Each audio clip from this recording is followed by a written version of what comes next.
Mane, I go deliver greetings and yep. Manako dele ñaanal jaama di wone yalla ñu yalla defal jaama ñu ñep yalla ñu yalla musal ci seytaane you know yalla boole xol ñu nekkal bena le wa happy Saturday ye ñep dile wane happy new year once again gëj naa ñëw Facebook gëj naa ñëw def live you know yeah man I go watch more video from go njëkka doore sax moo nekk si that young boy ku oye boppam journalist you know that Buba either Gajegola or whatsoever his last name is you know foofu la njëkka doore si suma video bi you know because Gambia dang lay gis ku le oye boppam journalist mu gis ñuy saaga papi jàmbur wala di disrespect papi jàmbur mo share article am ba pare su ko nit yi adressé ñu doon di wax ne journalist dafa def liggéeyam so which means ne they are above criticism which means that they can do or share whatever they want as far as it favor them. They are doing their work because for them the rating and the likes and the sharing and all those things used to give them some money, you know. I like the Buba Lena, you know. Buba, you me share that idiot post. Haj Bobu no, you me share Haj Bobu, Haji Talibi. You me share post tambi. Fumo one lawyer Dabo is expired. They want a lawyer Dabo 2026 be suko winote then ko wara charge for treason. Amane yo ku jelon sa bay wako lulu do ko share journalist Gambia yep la sax ku disrespect won sen papa yen wala sen yaay do len share that post or whatsoever is going to be, but as far as his lawyer Dabo, you guys are going to share it. And Gambia then live on a democracy. So it means that so here democracy, it is allowed to disrespect people's parents based on politics or whatsoever. As far as it is not your parents, they don't go share. But just not that Buba, yo, you have to be very careful. You have to be very careful because you are too young. Pour what top of fame, wala publicity, wala whatsoever is going to give you for to share some rubbish based on politics. As a journalist, so as a journalist, Gambia ñun amun journalist, ñun hustlers nem fa am. Majority we are hustlers. The real journalists ñoo get different things without posting something that can trigger some individuals to be angry. Careful to defend nako fi, people address her. They start saying UDP, that UDP, this UDP, that. Because of land, the UDP no address Kerfat. Buba is doing it. And people are not going to say nothing. People are not going to address Buba. The problem is not that Talib dog. Koku neku problem. Haji Talib koku du problem. Parce koku lundawla si political arena bi.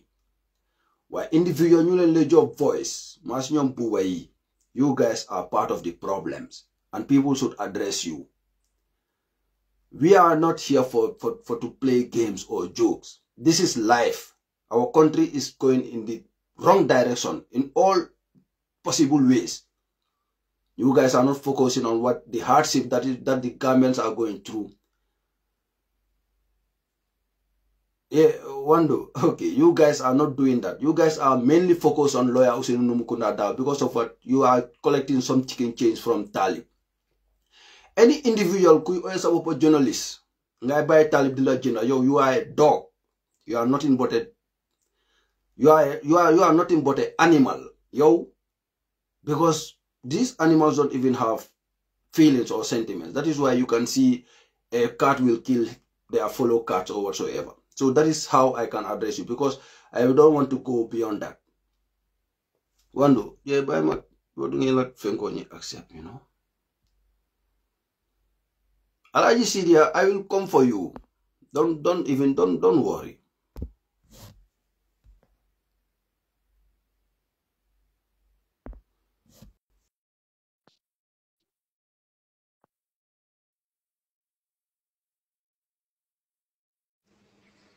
Boy, wando. Inimbara de. Inimbara. Inimbara, mama wekere. Boy, mbiyandro. Ila salule wenyari. Boy, nko, mpelenting boy, nte wultale boy, mbe free na bi boy, wultale drong, fat boy, nkontala 4 second post drong, nga jam konfay ma, sibo. Bilay, buwa nyanda nyaku ya journalist bulalal boy, ay proper boy. Amanya na Sidia say ala boy. Sidia momo Gambia political follow. You know that the boy is a kulubali adal very rude dinning wala very dinning kulubali bale mala Sidia for fanadi. Dinning mo ya longo boy. It'll fight for it's not video. Imagine a fat for a block. Ya Yes.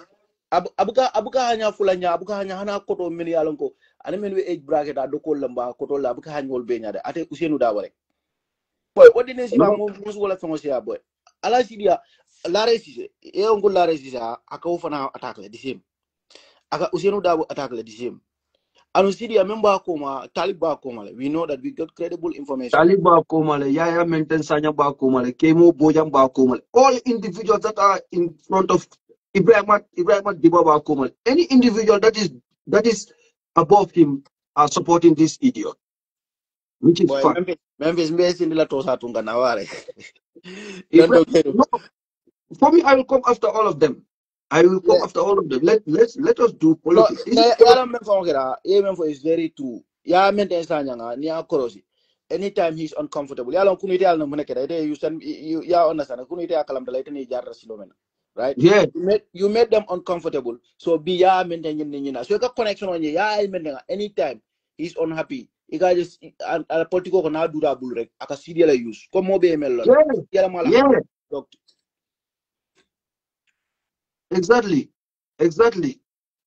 That is what they are doing. They are playing this cat and mouse game towards the individual because ni Alaji Sidia Funditanan, they all restrain themselves either from liking his post or commenting so that the people will think like, no, this is only Alaji Sidia opinion. But the sad reality is they are backing him, including Talib Ahmed Bensouda. They are backing him. They are supporting what he is doing. They are supporting all the disrespect he is doing towards lawyer Hussein Numukuna Dabo. Yeah. Including Ibrahim Dibamianko, BBBBB, nine in Dimiwana in Poje. Anyanda Kasiraya for, you know what? I'm not going to continue and list what this boy doing all this rubbish. But they like it because of Kamfale Beto, Ibota UDP, le Momi Man in a Pure Murunan. So what Kamfale Beto? So right now, what Rabe dankato mu CDL tinaka. Abe dankato ana kulu baliba CDL. Wala never gonna life le, you know, because yala minegara. Kunum fana scenario dole gara maybe ita fana yo misle, you know, because abang kenta fana nyala na. That fool wali. Ofana rara ka fatsin attack very inappropriately, you know. Fatsin So Sabali, boy. Finland or Norway. Finland, yeah. Fatsin sabal killing a boy, bro.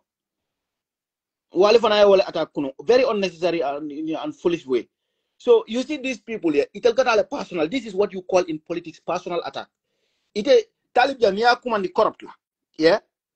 Ika talib attack le. Talib niya kumandi as incompetent. Ika talib attack le. Talib na ay molu minuto based on nepotism. Niavo. Ika talib attack. Yes. Public official niya mo because ya alone is nepotism, bro. Ngo. Hani was some good old I beg people because of killing of in Dokula no ala malo for ala company no malo for factory or whatsoever. So Abuka Fenke based on merit. Aka multale based on nyelone. Moti jemi anko oba fala ko okay ni do godol biji will turn Dokula KMle. So I will trajil I will lonjele. So wala I will pick. Yajil. MC Cham the same thing. But MC Cham more malo than MC Cham 2017 in biro la because I faniale for ako atele afa dato ako natra atemam that council sit win abani belari kaburo ko raba wuri lale kabinte remind wala I am blocked. So since then now you go okay this guy is not straightforward and more mi alko MC Cham for 2017 MC Cham le offer dato ako na man wo council sit win abami belari kaburo taba wuri lale. So next the thing I mean fonte wole for kodenke I ain't block. And still now I'm just being quiet because don't be but I people town you just on yenta lonne personally and I know them more than they know me. That is why they have nothing against me. And nunca follow jang, nunca repeal. Ne pen non na quote or me uncle. Either is dirty, either is whatsoever. Come out and say Bro, it. politics is And not then about personal thing, yeah. It's not about personal thing. Yala ito mo understand. Ito ngo talib ite kan men fo talib la. Comme ay molu menuka dira ay tata mutol be ngalo na comme we just respect him right in a way wala na ni control be kulubali ala ndeka fo ko ite you don't understand because we all know what was going on behind the scene nga fo la doronko aisa abenun do ko la talib bulle yeah but we all know what the heck is going on bro we are all youth man nunca yeah wale for your time. so Nunca wale for your time. where is the case of nepotism bro adu talib badi ngol be mol konon me yalan ko listo men di pour employ we criticize that nepotism we criticize the corruption me yalan ko contrat ko lel dita so itel ko wala fo but na ina sibia jibe sibia ka même si ade fati ifa même si ade fati ka fo Go. ko ako usenu expire la boy Go. The difference between us and them is because Talib bought them. Though we are doing it on our own free will. Because ndo la go usenu numu kuna dawote hani mo kilin sanna no. Wala aka keso duni da kono pour yo fintini. But it all sanne. They bought them in a boy very, very cheap price. wondo kere ngobe gambia la han paso fanga ka molel dana la boy bro pass Nko wala promoting. So when they see this kind of opportunity, because that boy, the way he's traveling, Talib is funding all those traveling. If they want to deny it, I can come with facts. Because no since na 20, provinces itel la mudi itel la UMC la ko provinces to itel la ko sponsor di that they are so that boy, as far as I go, Morocco is hard. Among Kisebonoji, among Penkenoji, because he cannot survive for himself. He cannot struggle for himself. He cannot do nothing for himself. So he is relying, depending on individual. The more people are going to think he's going too far. The worse he's going more. All because of what? Talib lebete balundikan. Maybe not. Maybe if body will fana be all fana balundikan. So it ko no. The best possible way for me balundi way continue. I will come after we no na dawa and disrespect him. Well, I see there you are very young in this case. So meta ka ofole. Iteni nani mo wodol be you know said role atol do ata ni isu kono. Ora nam kale ko KMC, I'll make sure Talib will not even gain even 1% of KMC because Talib amanke mo kendodi, mo jaubalong, mo kurumbalong, criminal olong. And it's a womanizer. That one is a fact. Naja manso ala muso, naja manso ala muso etara social media because I don't lemule biji. Mteba tana wol atela side at the moment.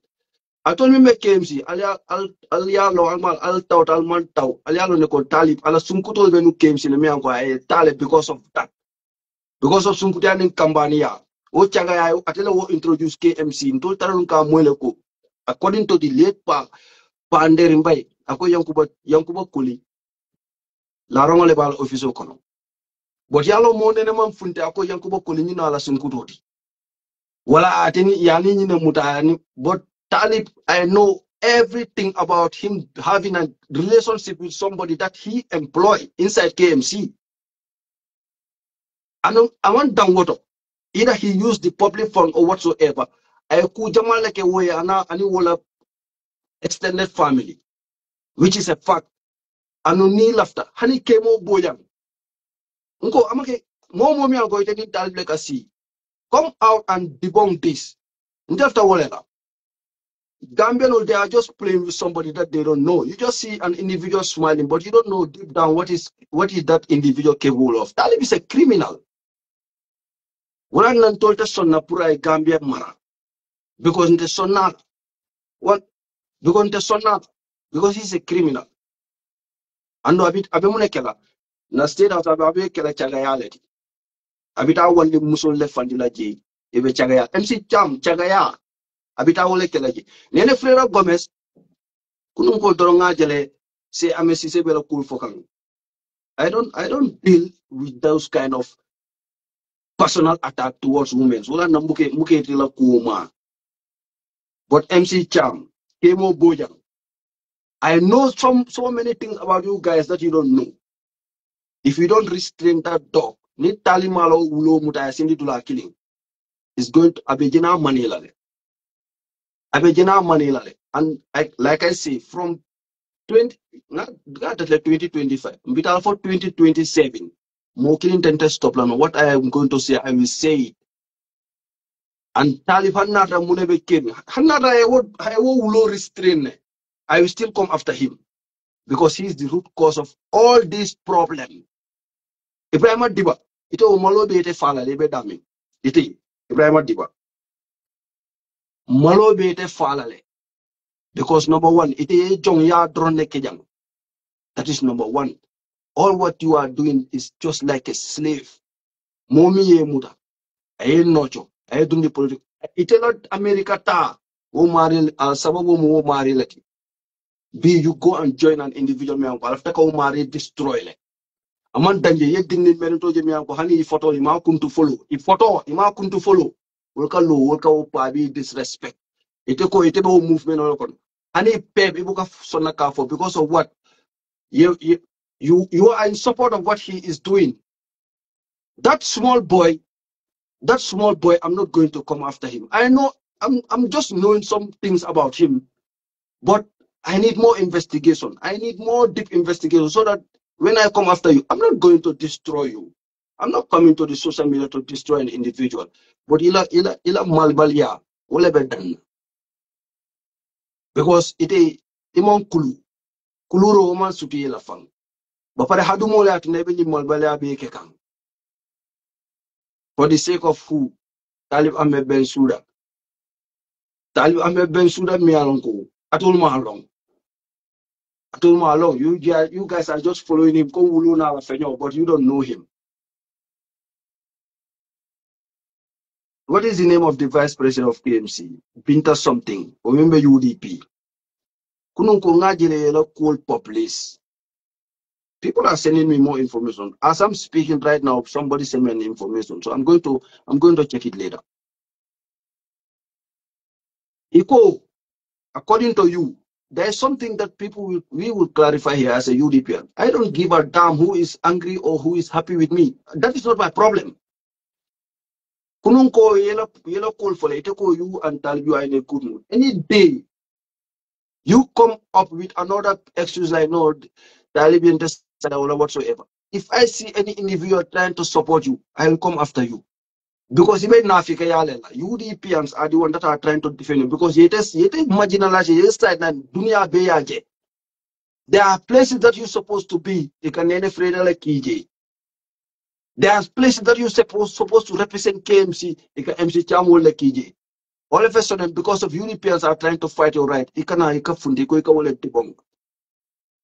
Dunya bebe ntombe nyatole. Some UDPians may be from Kumandika UDP. Since Ikola Usenumukunda double our flag bearer, you guys restrain yourself from either congratulating him, recommending his leadership, or whatsoever. Alone, Africa, I'm just saying that I'm just ignoring you. I'm just waiting for some moments. I'm just waiting for very few details. But after that, this social media is going to be very tense. Because Nafika ni malbalia ni kulubalia mianko because of 𝒕𝒉𝒊𝒏 abal balundi kanne. That is the difference between me and you, some of you individuals. 𝒕𝒉𝒊𝒏 katol balundi. Talib is a very manipulative individual. He tried. He don't used to come directly. He indirectly used to come to some individuals, sending them to some places so that they can manipulate some of our UDPs. They tried with me. More than 5 individuals. They did not succeed because I used my 5 common sense. I don't know what kind of individual is Talib. Now know how manipulative he is. Kemo Boyang is one of them. He's so manipulative. Either he hide it by coming out acting innocent. He is not innocent in this case. They are all the same because whenever you hit Talib, they don't go after the individual. That start the problem. They come and try to address you. No, it's somebody bullshit. There's nothing like we should somebody about. You know, you cannot disrespect our leader. You being the spokesperson of that party. You never distance yourself from that idiot. Talib Ulu. And then whenever we come hard, you try to say you are going to talk to us. No, we have to focus on Adama Barrow. Any day that I put Adama Barrow before Talib, Alma Alain Defa, Talib is my #1 priority. Adama Barrow is second in this case. And it will continue like this until 2027. You see that idiot try to threaten me because of who? Talib. Because Talib is feeding him. Nobody is feeding me in the Gambia. That's why I stand still. What Hadama Dingoma Wulu follow? Nde 3-4 me melula aka kantele threaten. I back off. I'm a Wulu follow. And every year I will come to the Gambia. Nothing will happen. Nothing. If Talib want to go low, I will lay down. As far as he don't restrain, if he restrain that dog, I will still come after him. Because they have done it from 2022 until 2025 and 2026 they continue. I'm going to continue on 2027. If they don't stop, I will continue. I will post about Talib every day. And the more I know bad things about him, the more I expose him. We continue like that. This is politics. If you want it to be nasty, it can be nasty. It's like that. And I'm not going to say anything that they are going to say is defamation of character or whatsoever. I don't believe in those bullshit. I don't care how rich he is. I don't care about that. They don't care. I rather be in the Gambia and face troubles rather than be in Europe and face troubles. And like I say, NPP, they know why they are not involved in this case. They know it very well. Because they see this opportunity as Alhamdulillah. I'm not going to focus on you. You are least of our problem. All what Adama Barrow is doing, Talib is going to do worse than that. I can tell you that for free. Talib he is capable of selling the whole country. So you guys are underestimating that boy. Adama Barrow he don't pretend. Talib pretend. He's a pretender. And you are calling our leader expired. You are saying he's going to, if he did not win the 2026 election, they should charge him for treason. Ibrahim Dibabe Ojekan, our Moila, at the fame fola. Ndoba fola. There are people that we are defending lawyers in Numukuda, all of a sudden they are silenced because of what? They are like this. They don't want to move to the left, they don't want to move to the right, and they are calling themselves UDPians. It's fine. But when the celebration started, then that is the time I will start addressing you. Some of you individuals.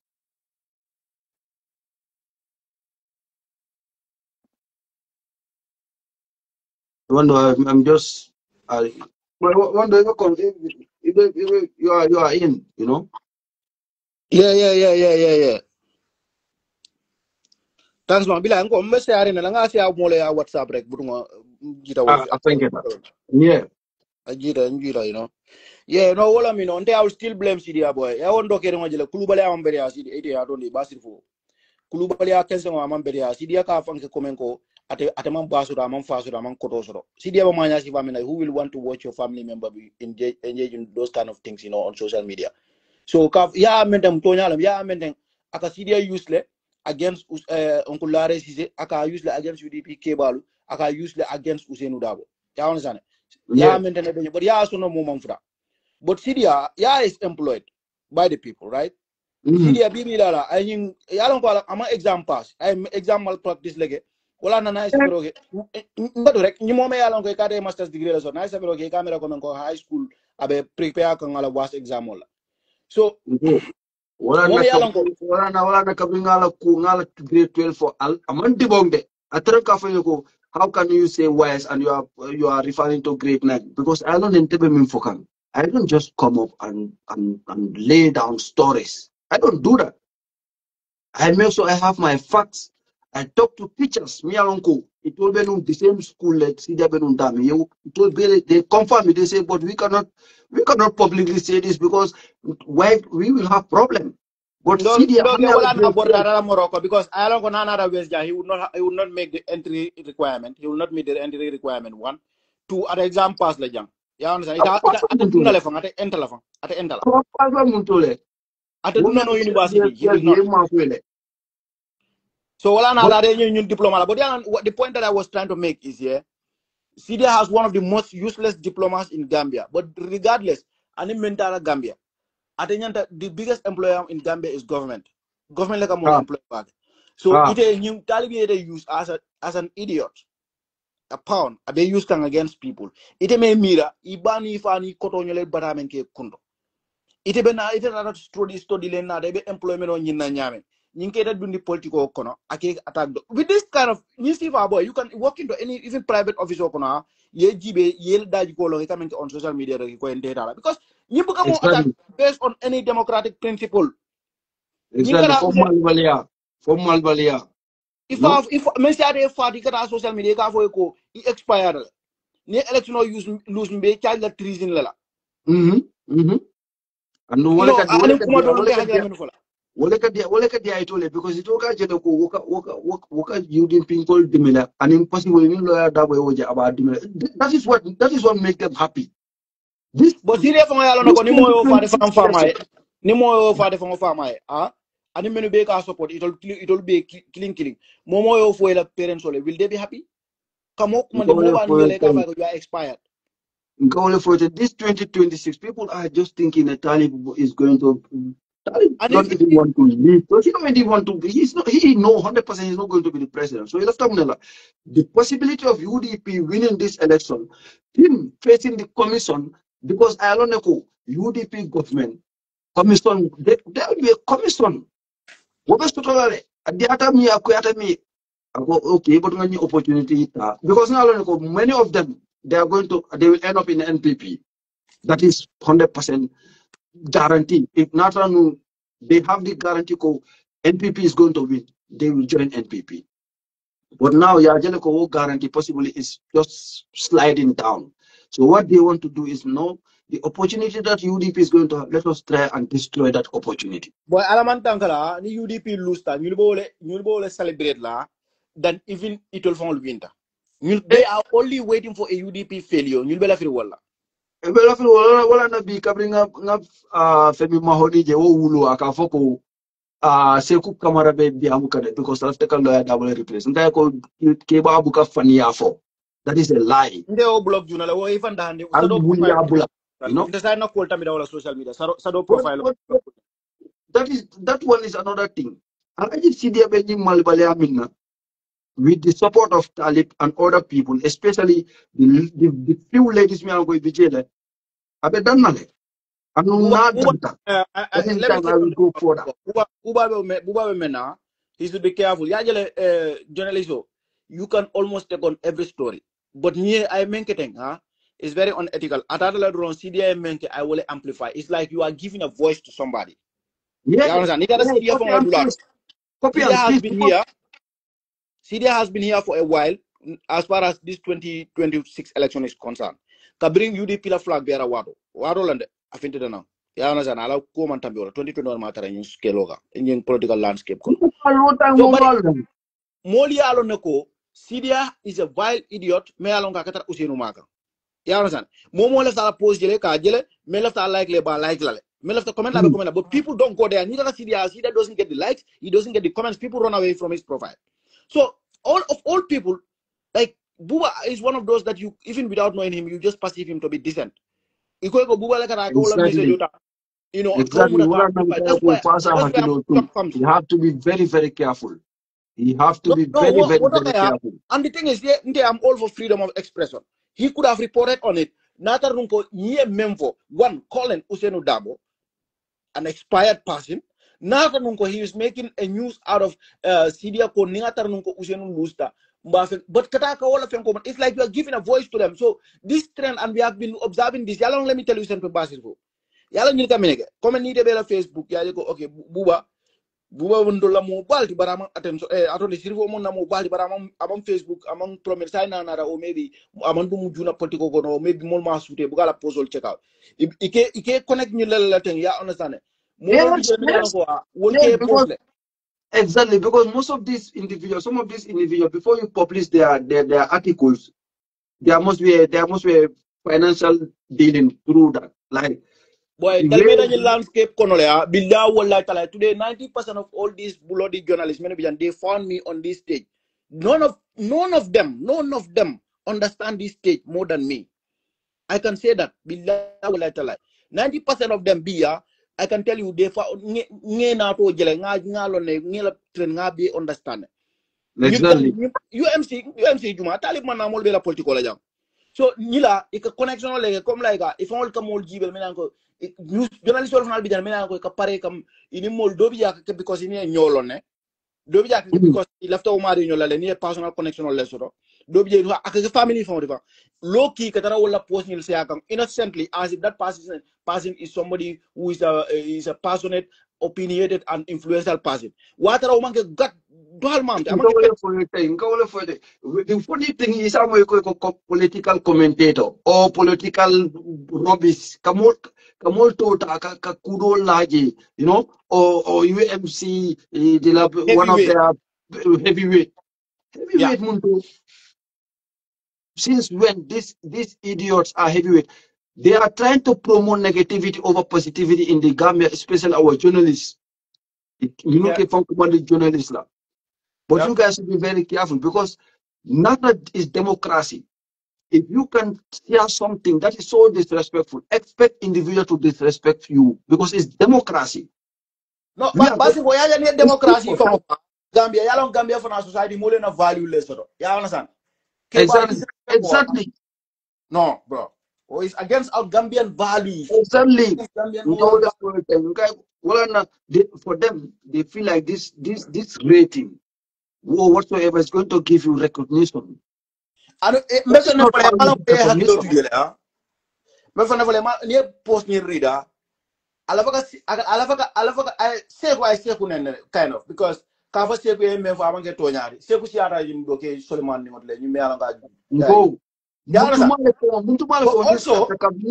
start a voice to talk about politics, talk less of individual me go they were there since day one.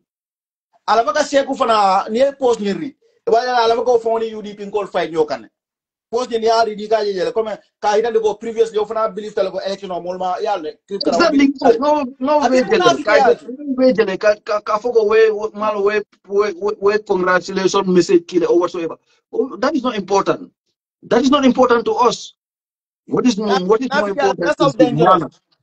Come and go for that's how dangerous these people are. Well, one thinking for it. You see these individuals, their tactics is very easy. It's very simple. Whatsoever came up boy want to talk about. Now the cafe for I mean Alaji Sidia Sindela in a sign I go he goes for me getting tenin Kabra UDP tenin and then a 4 month double like that, but I can pretend. So then that boy will come out to address those issues. In end of this 2025, before that, they were coming with a story of Alaji Sidia, mainly him coming with the story of ni na farmer ni lawyer Davos Italy. The lawyer Davos Kayako, we are going to give this party to you. Imagine that. It even Morocco. How did you confirm that? What put that no at the people have to think like that. If you bandi ni lafta They kage used to feed you. alala ke wanyare maja biri wo kamera lamin kamera bira dia muda kuonyina afango dia muda bira ko Aziz le audio video nyim play nko gale ko alma understand this has killed their story. So Aziz will be put to check nata nko adabe nyim ko na datigi abakwela ha because ngalon ko as a lawyer atesona adabulo kusifa nko tactically this is very good that Nyimano ya record while he was speaking about Aziz. That's how nasty these people are. That's how ugly they are. Exactly. So after Kabir Botaje, they try to sell that story. It didn't work. Yeah. It won't work. So saying not to get the same Alaji see that because they either Ibrahim Diba or Kemo Bojang or Yaya Menten. Huh? These three individuals are the ones that used to feed him. But each individual used to feed him with their own stories. Yeah. So covering I offer woman tamino. They come up with a ate dini merento what's the mandingo ya ki korenge pura afoko. There is a recording, and that recording will be released in November or whatsoever, so that Gambia will know that small boy saying Usinu Dabo used to have 2 tongues. He's a double standard. Yeah. I for the so my friend. Now So now they send the boy. They send the boy. You would so much more keep korenge. Pura afoko.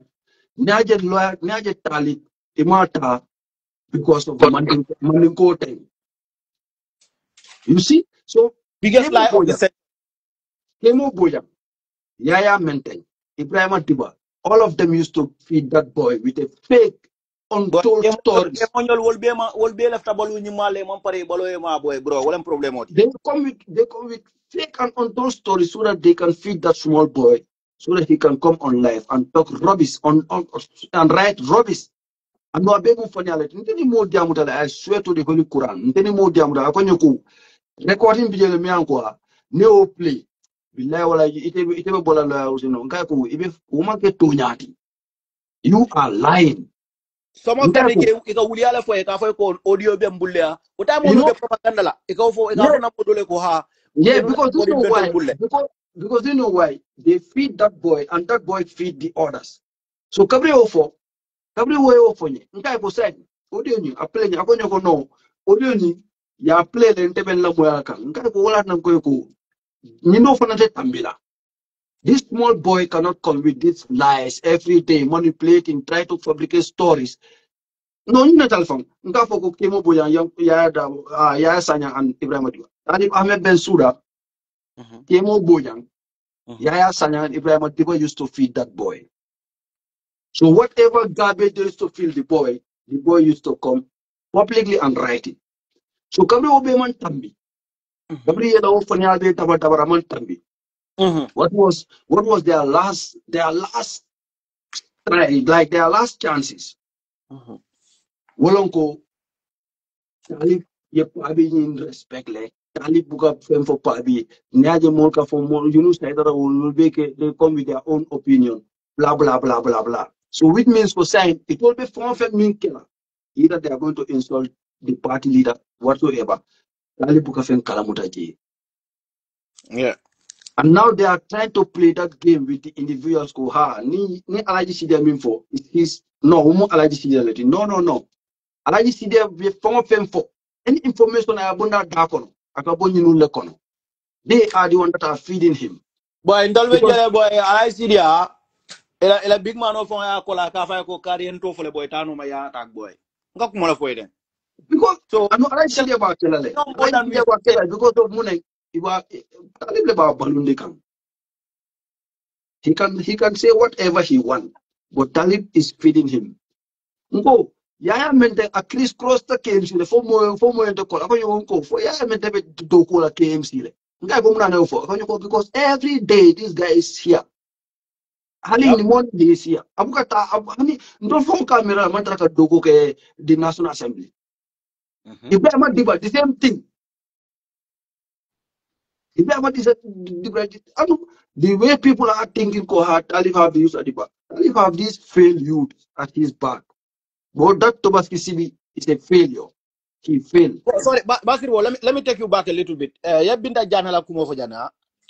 just wanna so we just have to go easy on her. But politically, my opinion, I don't suppress my own opinion. I say what I feel like. Binda statement is not strategic at all. But I'll also advise Ngabula Nga Cross. Why? I have a point. These people are very dangerous people. No back in local National Assembly investigation or menke. The first evidence men finti daje. Kafo Komenko, Ami Bensouda directly was involved. Yeah. In the Jame asset. Something Kamara, listen in Kamara. Gambia Tourism Board la director. Yala man hanika diam. It kind of ya pusle. Ikaiko for nin talent stilo la bako list original document on him fella de why it ko jamel tam but actually that property signed ngalon ka be am ben so dingolable so where I mean connect right that was the first concrete evidence mais ça fo no ko ite nyingo that's irrefutable ite deny no la that man kumu ya bayla ma yawlon is it no, because I'm just trying to tell you the cartel that we have in Gambia and how dangerous they are. So Binta, I'm not saying because she's on the duress. You understand? So, but that statement, that's the most like politically, that was so unwise because an entirely Franco Benjamin a protracted position the same time. Nimbeta and opposed position. So coming out to say ko nyumantrang oppressed, no. Ma for it kukende for no. But that statement as it was, yeah. No, Completely. There are certain things. Hadama dingo, especially in it for Quebec. There are certain things that you should be like ibatunga sugar coat, ibatunga nyandi. Me But when I have criminal problem with me, if I have problem with somebody who asks me, I will publicly say I don't like this person. I don't want to deal with him. I have they don't like somebody in like this you, and make this and that that. straight. They don't like somebody like you, make that straight. It's a galafile make that through the corners or in a yar hasal. Nkoyoko ila lamin kamar min sita e audio dada faka fuko talib lama malo aninking fahad malo fucking Abdullah malo cousin blah blah blah. Nkoyoko ay sunyarole ke KMC. Ay kodole sunyaje. Kodo ay wole tomoji. Instead of talib ya bay, ama bay ay asambam bali project go dana bako tek dumping site. If anybody can debunk that or deny it, let them publicly come and say you are lying. Whoever they believe in wasn't they confront me. Let that individual confront me. And if that individual is working inside KMC, instead of sunyaro for no phone. It's very simple. I'm not here to personally come after individuals, but our public interest. Yeah. You decided to think like, oh, people should spare you. I don't do that. But we know for a fact when these people were going to China, Molbe, Janjambure, Namra Woliela elected councilor ki, Ban deputy mayor ki, the rest chairman ni mayor leltar. You understand? Chairman leltar. Ban KMC Damale nominated. Moman Karte Fai Mome, useless councilor. Instead of Dakar, Jang, recently. You understand? We know these are public, and to my fellow UDP members, I'm sorry, we are all the same party, but they are elected officials. There is a very high level of accountability that we have to put them to. So it is obvious. Until we know more than we can say on social media. But the trend is there, the signs are there. Talib the model oppressed line, oppressed because of Talib. Because there's one thing for it. Yeah. When I start coming after Nanima Keta, Yunus Haidara, and this Suleiman Demo, people in UDP were telling me we are all in the same camp. Don't do this. Just forget about it. I said you. No, but we will say the fact. We will say the fact. Talib mu criminal. You entity ani men ko operate dia criminal and they can hold people to ransom. Pour comment module ya understand wanya because believing camera crash direct among camera what ya jala camera fat ya jolo. At the moment, but you know who else they came after? Keta. You know Keta? The Keta guy unkotoke member nundokola janaton di Blato Bodankono KMC as CEO Barabenung America he was a banker in America, very educated PhD le babu. Yeah. That one skipped me. Wokotoke, let me tell you about him here. Wokotoke le bank talibning fenke tombong sedia. Iko wo company memu fake company general procurement. Ika mena ko jo kanjura ya right. Ika wokotoke le banka jo. So Okodoke Baneka ya fight ya boni Senabu Martin Nara. The first day Senabu Nara Italian the office, according to Senabu public testimony at the commission. Ya akumana item ya kuma these are companies company me alanko nyimman sonke jo nyindabe wala kono. General procurement. Ya company nyimura ya jo. So Kodoke nyinga e wacha nyamenga ufana guess what? They brought out an expose on him just 2 weeks ago. 2 weeks ago. Ye expose bondi on him ko wo fana ko dole muta akakara tamola dulara manata o tamola boy bro ni mo dangerous in balle be deal kan ha akamu no jedula dol to ko how many I'm boy bro but they follow these people they are move every I will literally write a book on these people. These are the most dangerous elements in Gambian society politically right now. Nkawole foyete anu nyaje the Baro government are not even more focusing on them because Baro tata brikamale mole ya mula bim foji I banyul mula but you see KMC I would I'm not calling depending work among comfort foji because now it's just like they're in alliance either people know it or not. It's just like they're in alliance, but in a way, okay, Talib, you are going to take more UDP voters, and me, I will sustain my NPP voters. So that is why all this what they are doing, they are seeing it as us having issue with Talib. No, this fight contain Adama Barrow. Yeah. Don't you mean Kekante? Adama Barrow died vigilant because without Talib succeeding, Adama Barrow will not succeed. Because they have the same mentality, which is what? To promote corruption, never fight corruption, and to make sure whoever is deep shit with a corrupted, anything that has to do with corruption, we are going to defend you. That is what they are Bro, doing. they are one of the first UDP members, if not the first. Laura Ngasefe on Facebook. Ngo, near Talib I would rather go and vote for Adama Barrow than Talib. And hani B, mbe kamfarin Barrow kamanyame na biya. Billah wallahi ta'ala, ning option of fulal the Talib or Barrow. I will dine and wine with Barrow. Nkawale for it.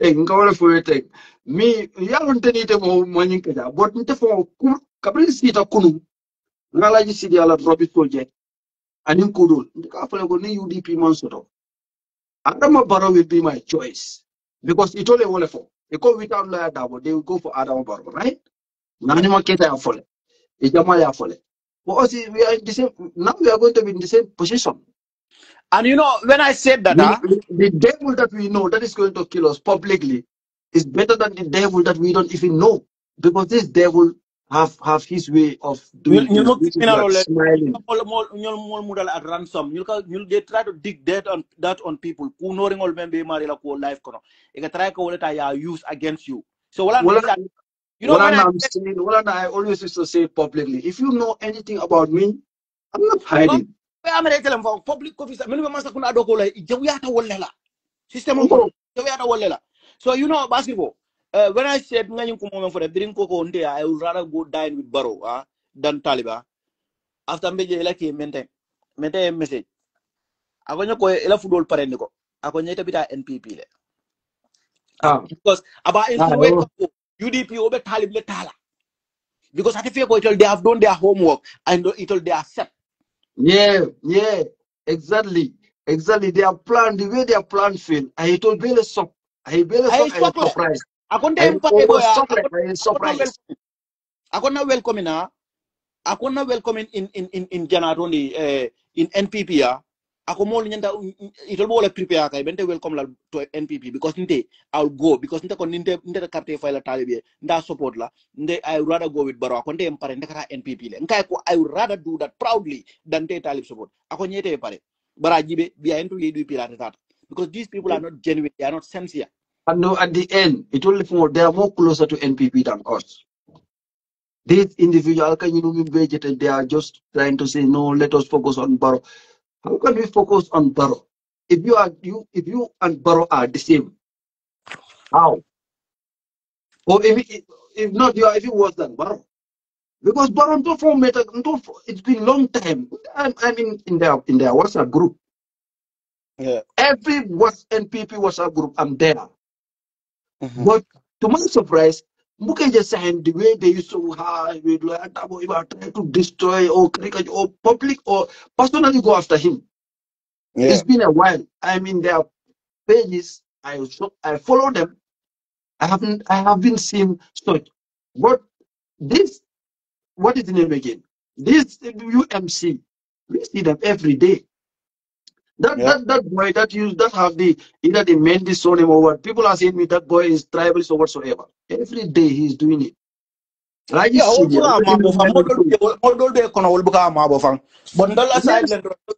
dare talk about tribal. Every day he is doing it. Yeah. Boy, The mbari worst, ngepula waila fa tomoro la chela no kon kon dimbe okay, wala. okay. The worst thing is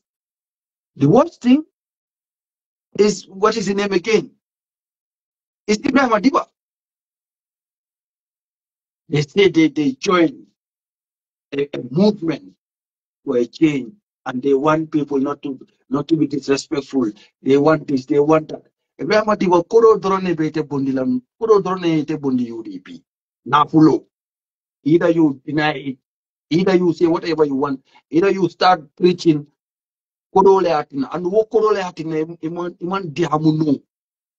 Bi naje bi ni dum men to ni Suleiman de naje bi ka see ka lawyer about disrespect because ya je nyale to ya je ko okay ni wa beda miten talibi ada bitini kodole la.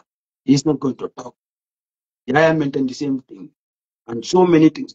Talib is very manipulative. Do you know why? Because Atebuka now directly. He sent these small subnets, how to call it, these small recruits to come after you, try to convince you. This past flag bearer position, we were very lucky because Mojama Biemiango, they are still in UDP. Taliban would be manipulated, but the thing that shocked them was they cannot manipulate those individuals that have to come and vote. Imam will manipulate, no, but they manipulate many of us. Ndo damal bidi a, ndo nganyolo ne damal kono a, damal Biemiango. We are trying to go to his camp. Especially me. The people talk to me. They will not deny it. They talk to me to convince me to join them. To say, yes, Talib, Lawyer Dabo will give him this position. Me, I even believe that. But when I start seeing starting acting rubbish, idiotic way, I know this is a game. Which means, at the end, they are this self-claim UDP because Talib, they know a lot about them, what they say about UDP and Lawyer Dabo. Okay, if I don't get picked by send a request, send a request. Because Wolan na Wolman Diamuno. Wolan na Iman Diamuno. Do you know why? Because Kabrini Talibe Minuki, Kabrini Wolbe Diamuka, they say a lot. Me, none of them, all the people that try to convince me, none of them can say I was saying bad things about UDP or I was saying Numukunadam. I am very wise for that. I know how you come to me. I know your games. I don't play games. You want to play a game on me? I know where you are heading to. So when they start trying to send me that thing, like what is his name again? Talib is going to be the next leader. Talib respect lawyers. I said, this is a game. You are telling me something. The other side, you are seeing people disrespecting that individual. You don't say nothing. Whereby we cannot do that. Me and the for this, Gonga for like ya don't couldn't be la mala you know. oh yes, man. Now I don't know. You guys were on the campaign trail, Yeah, we are on the campaign trail and then later, joined on the final from Kodo, one defining killing. So we were online up to Yeah, around 5. yeah. Up to around 5 in the morning. Yeah. So how is the campaign Yeah. trail? How is the campaign going first? No. We're winning, man. We're winning full time, man. Yeah. Yeah, I can tell you for free. You see, I mean, just people need to be informed, more than that can be informed, and then we move on. More than what is going on, more than, I mean, Banco Binyadile, and then why it's necessary, Kaliko, we have to effect change. People are ready for that. And, I mean, these other people, it's like they are exposing themselves. Molbe long kan ne jumalelti ajele nin kairo minara fanfe yalon ko nin kairo yin na rabati nyala ala ko bondile so that is what Yes. Yes. That is what is happening. People have to one thing we need to understand. We need to be very faithful. You're like a faithful. Mm-hmm. Faithful. Allah will always be on our side. Be Yeah. faithful of what you're doing. Be honest of what you're doing. Yeah. Yeah. It's real in the person. This is not, let's say, me, but let's say each and every one of us knows ourselves. We ndolaga miram faye, ndoleta faulty, and when we sit and think, we understand what we have done, but why we're Mm-hmm. doing it. You see, you can see, Adamado, you can see le phone mirror, memen cake and thing, and then why do I do it? Okay, because Mm-hmm. they don't see Gambia. Okay, imang Gambia, near Gambia no Mm-hmm. be. Gambia no be kumboka ikona kafunyoma. That is what Gambians are saying. Alna kafunyoma, because the country is at a crossroad. That is what Mm-hmm. people are saying. That is the Mm-hmm. voice of the people. Yeah. It ain't nothing. You know, it ain't nothing. Um, I mean, I mean, unite. I Mm-hmm. mean, this is. I mean, why? What kind of unite are you telling us? What kind of unity are you telling us? When you, After we already have a unity plan, and now you come again with yes, another one. yes. After Mm-hmm. so you. It is the biggest. Is the united one. Okay, Mm-hmm. you divide from that party. You divide. Yes, and your intention was to make sure that to even destroy that Exactly. party. Exactly. To destroy the Okay. party. To destroy Yes. the party. After you don't even sit, Iman see a mirror, you don't sit and think. Kafuko, I mean, this party, I just came from Canada, I came home and I was just doing my little business. This party, and then they just picked me up out of Mm-hmm. many, people who sacrifice for the party. They Exactly. pick me up out of those people and give me this kind of position in that I'm traveling all over the world. Mm-hmm. Listen, and I am known all over, I mean, I'm kind of known all over the world. Okay? Because of this But party. Yes. because of this party. Mm-hmm. And there were people who died in this party, whose Yes. family died in this party. Yes. All these people did not have such kind of opportunity. Exactly. But you have that opportunity. And in fact, you are someone me along with them number along. It's a number in Exactly. life. Exactly. Yes. It's a number Yes. it's a yalo wala Gambians ye ndeka no fumuli ye billahi wala in banko nyin kwa doku ngo in banko tanya to benyola haku danila nanyo bolo say. You Mm-hmm. understand? And we Yes. see people let how in banko tina broda billahi wala tallahi yalong we are on the mission of reconciliation. Dolbo mission Mm-hmm. waka. We want to reconcile the country. We want unity in the country. That is our mission. So Mm-hmm. they don't want to see us to do that. You understand? In fact, they will lead, a movement, to destroy what Exactly. Exactly. the effort we are doing, my brother. You understand?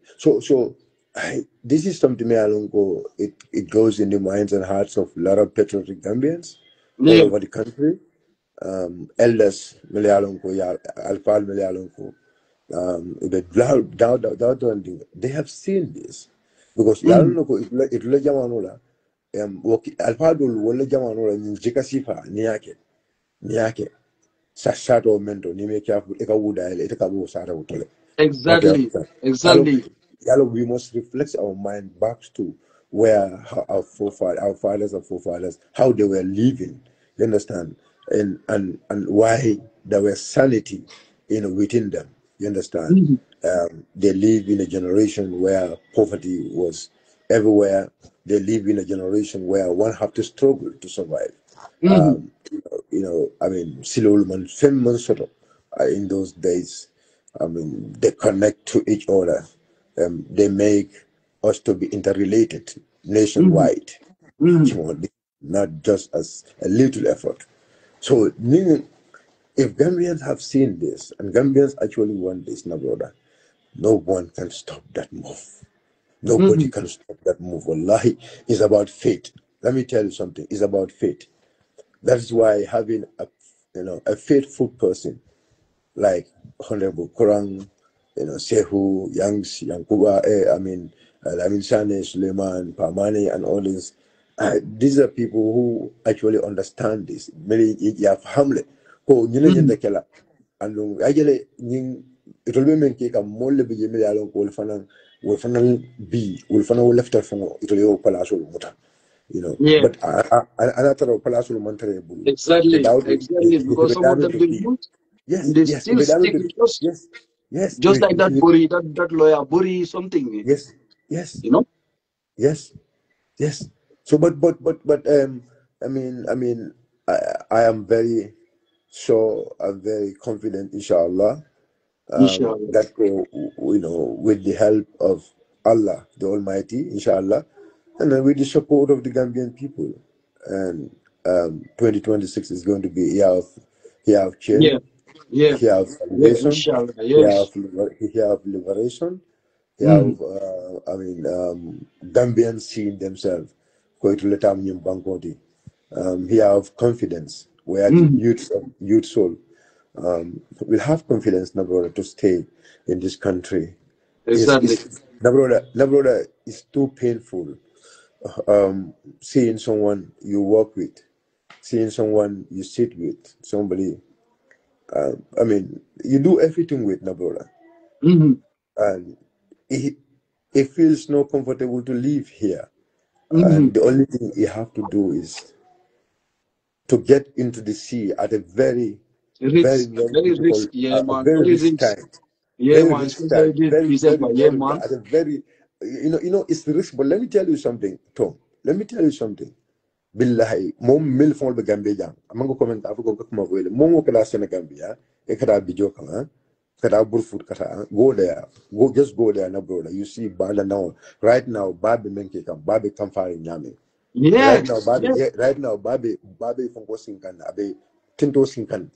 Mm-hmm. So you see that right now, Obama leveling, but because you lose confidence, because you feel like you cannot make it here, no, Yeah, brother. you lose hope. Yeah, you lose hope. Mm-hmm. Mm-hmm. Yeah, yeah, cool, man. You can be me, man. Thank you so much, man.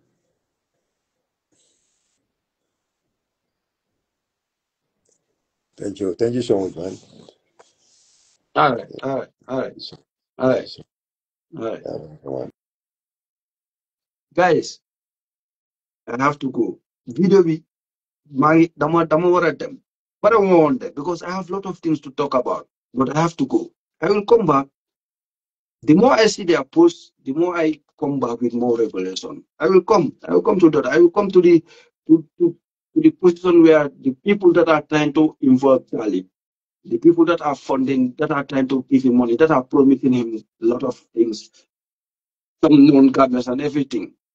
We will come to that. Yeah. And I see there. Come with more disrespectful messages. Do that. Oh yeah, that is what is happening to Talib right now. He's thinking like the way he's giving those plastic smiles and whatsoever. People don't know how crook he is. If people don't know me, I know. Man, suma life, if you just on la ko def. KMC, fofula judo, fofula yaro, fofula mage, suma life fofula ko def. So lunga ham ne bugana ko ham, dama ko ham. They feel like to the ham information ni. And there are more informations. But that list dog, ila o wulo. Talib sa haj bobu so ko nga japo ko japo loko. We will continue. Man, I will come and post about you without being personal or whatsoever. But whenever you're that so whenever he come out to disrespect our party leader, I will do a video. They do make a mom like, and I know the people that are feeding him. I know them. So the more they feed him, the more you are getting more exposed. Because you're Nekolokuba. Gambians, they don't know that. You're Nekolokuba. You're Nekolokuba and then they lower hold the one is my idol now. Because the Jacobo the recipe, the recipe. Tiko bobu no nga ami. But I will come again.